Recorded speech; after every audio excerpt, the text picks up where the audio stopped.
Bonsoir mesdames et messieurs et mesdemoiselles, j'espère que vous allez bien. Alors, nous sommes à Budapest avec M. Viktor Orban, le Premier ministre hongrois, qui a échangé avec M. Vladimir Poutine, c'est-à-dire qu'il y a eu un appel téléphonique entre les deux l'appel était plutôt consacré à 90% sur le dossier ukrainien. Vous savez que la Hongrie assume actuellement la présidence tournante, voilà, la présidence tournante de l'Union européenne. Et je crois, le mois de janvier au mois de février, ça sera le tour de la Pologne. Ça se passe comme ça au sein de l'Union européenne.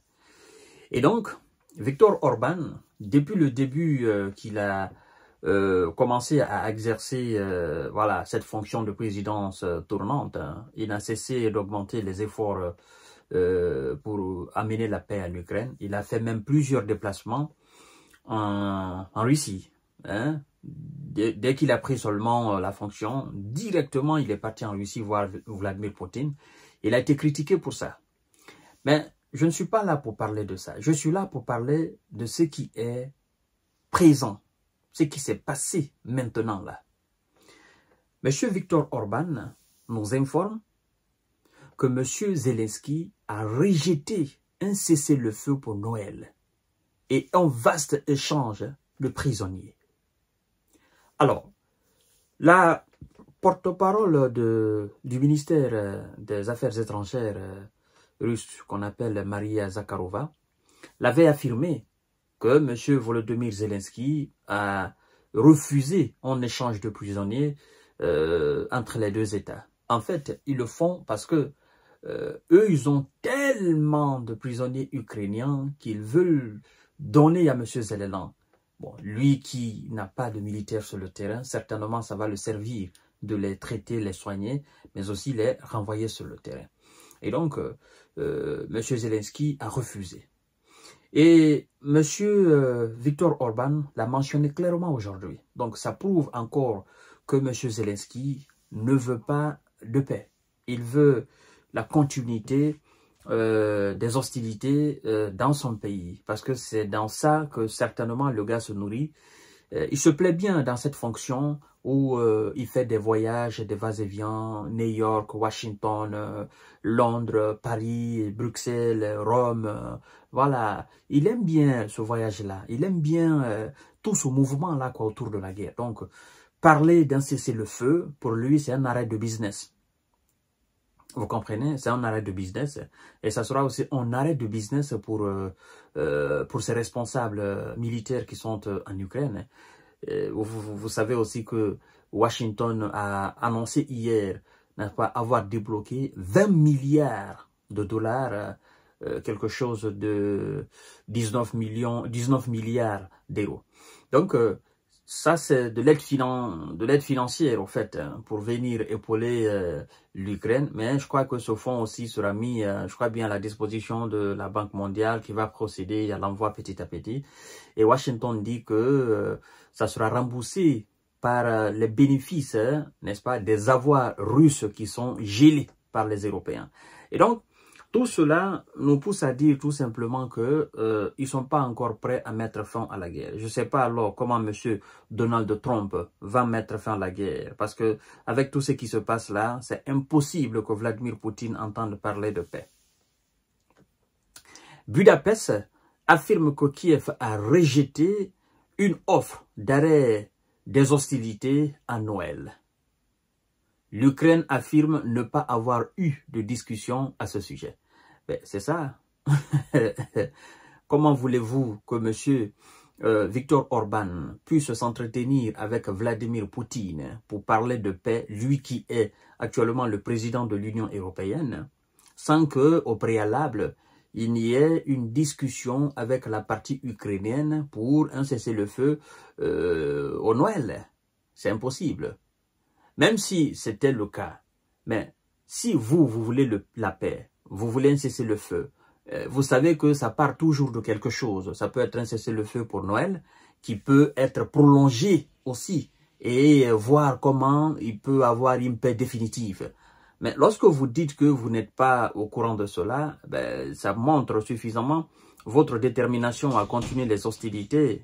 Et pendant ce temps, vos éléments sont en très grande difficulté sur le terrain, qui abandonnent des positions. Vous avez constaté tout à l'heure dans mon émission, où je dis clairement que l'état-major reconnaît, c'est terminé pour Pokros, l'état-major de l'armée ukrainienne reconnaît sa perte. Bon, perte énorme sur le terrain, parce que des positions sont perdues, hein, des positions sont brisées, des lignes défensives sont brisées. La Russie n'est que à moins de 3 km, eux-mêmes qui reconnaissent cela. Donc, ça veut dire que la ville de Pokros, son avenir est scellé, c'est terminé ça. Voilà. Donc, le président russe Vladimir Poutine et le premier ministre hongrois Viktor Orban ont échangé ce mercredi 11 décembre 2024 par téléphone sur la situation en Ukraine. Voici ce que donc la partie hongroise nous dit. Elle dit, je cite, « Nous avons proposé un cessez-le-feu à Noël et un vaste échange de prisonniers. C'est triste que le président Volodymyr Zelensky l'ait clairement rejeté et exclu aujourd'hui. Nous avons fait ce que nous pouvons. » A écrit, n'est-ce pas, sur le réseau social X, M. Viktor Orban, dont le pays exerce actuellement la présidence tournante du Conseil de l'Union européenne. L'Ukraine affirme de son côté ne pas avoir discuté avec M. Orban d'un cessez-le-feu à Noël. Maintenant, si vous vous dites que vous n'avez pas discuté avec Viktor Orban est à la tête d'une coalition qui vous soutient largement. Mais moi, je suis à la place de Volodymyr Zelensky. Actuellement, j'entends une telle chose, je dis waouh. Je souffle d'abord, je dis waouh. Vladimir Poutine a accepté un cessez-le-feu pour Noël. Ça sera une journée à fêter pour mes soldats sur le terrain. Ils vont tous se reposer. Il n'y a pas de tir ce jour-là. Il n'y a pas de bombardement ce jour-là. Il n'y a rien, il n'y a pas de combat ce jour-là. Du côté russe comme du côté ukrainien, il n'y a pas, tout le monde se repose ce jour-là. Mais je l'accepte. Et vaste échange de prisonniers, je l'accepte. Ça, ce sont des signes positifs. D'accord? Un cessez-le-feu pour Noël, un cessez-le-feu pour un jour, ou bien pour 12 jours, ou bien pour 3 jours, ou bien pour 4 jours, peut engendrer un cessez-le-feu pour un mois. Et le cessez-le-feu d'un mois, les discussions qui seront menées au cours de ce mois, peuvent aboutir à un cessez-le-feu d'une année. Qui sait même, peuvent aboutir à une véritable paix. Mais lorsque vous refusez les propositions des gens, ça veut dire que vous êtes sûr de vous-même. Donc, si je comprends bien, M. Zelensky, le jour que M. Donald Trump va discuter avec M. Vladimir Poutine, et que Donald Trump va avertir à M. Zelensky, voici ce que j'ai dit à M. Poutine, ça c'est ce que tu vas faire.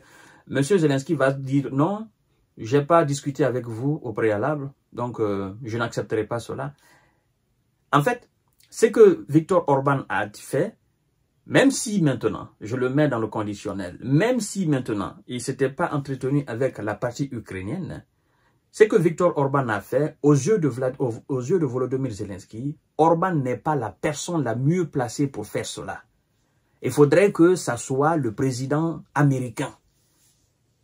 Même si c'est le président français qui le fait, ou le premier ministre britannique ou le premier ministre allemand le fait, ça ne sera pas considéré par Volodymyr Zelensky. Il faut que ça soit fait par le président des États-Unis. Quand c'est fait par le président des États-Unis, maintenant ça a du poids aux yeux de Volodymyr Zelensky.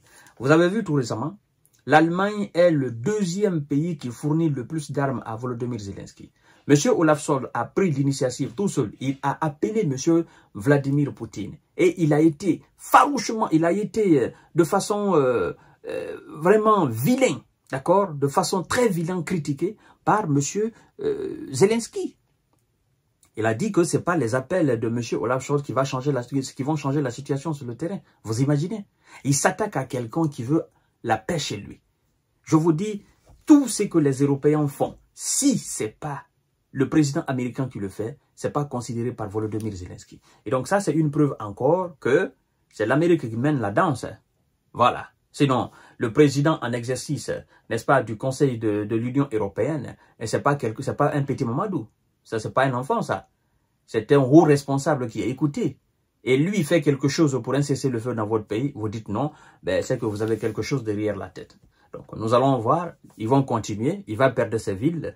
Et puis, voilà, le jour où ils vont commencer à négocier, Poutine va dire, bon, écoutez, tous ceux qui sont perdus du côté ukrainien, là, moi, je ne reviens pas là-dessus. Si vous voulez maintenant une paix, on va discuter d'autres choses, mais pas les villes qui sont déjà conquises. Je vous donne rendez-vous tout à l'heure, mesdames et messieurs.